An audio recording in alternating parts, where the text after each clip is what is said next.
Hi, welcome to Devils, Saints, and Scoundrels, a study of Fyodor Dostoevsky's The Brothers Karamazov, his greatest masterpiece. I'm Suzanne Ross of the Raven Foundation, and I've decided to offer this study during the season of Lent for a particular reason. Lent for Christians is a time where we enter into reflection on our God relationships, and we set time aside for practices that we think will repair those relationships and bring them back into proper alignment. Dostoevsky's project with the brothers Karamazov is an excellent way to get in touch with what do God relationships look like, whether they're in proper alignment or out of alignment, and how does that affect our human relationships? Andrew McKenna, who is a board member of the Raven Foundation and a good friend of ours and a lifelong passionate fan of the brothers Karamazov, puts Dostoevsky's project this way. Andrew says, for Dostoevsky, much of the torment that humans inflict on one another comes from God relations that have been twisted and misdirected. So what I'd like to do as part of this introduction is invite you to think about what does a proper God relationship look like? Is such a thing even possible? And if so, how would that affect our human relationships if our God relationship was either in or out of alignment? And the way I'd like to invite you to think about that is by looking at a parable that appears in the novel.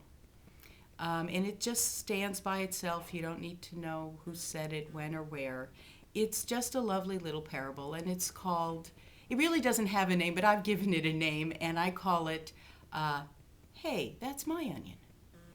So here's how it goes. I'm going to glance down a little bit at the text, but not read it word for word.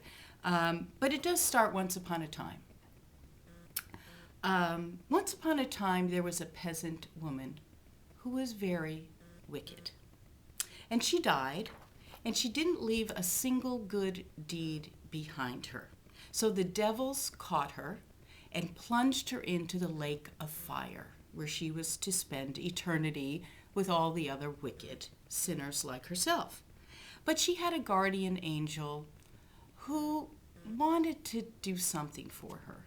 And so he tried to think if there was something good she had done in her life, just one good deed, that he could tell to God. So he went to God and he said, once she pulled an onion up out of her garden and gave it to a beggar woman. So God said, all right, you take that onion, hold it out to her in the lake, and if she grabs hold of it, pull her out. But if the onion breaks and she falls back into the lake, she's got to stay there forever. So the angel, very excited, grabs an onion, runs to the lake, holds it out to her and says, come, catch hold and I'll pull you out. So she grabs hold and he's just got her right out of the lake when the other sinners around see what's happening. And they reach out and grab hold of her feet.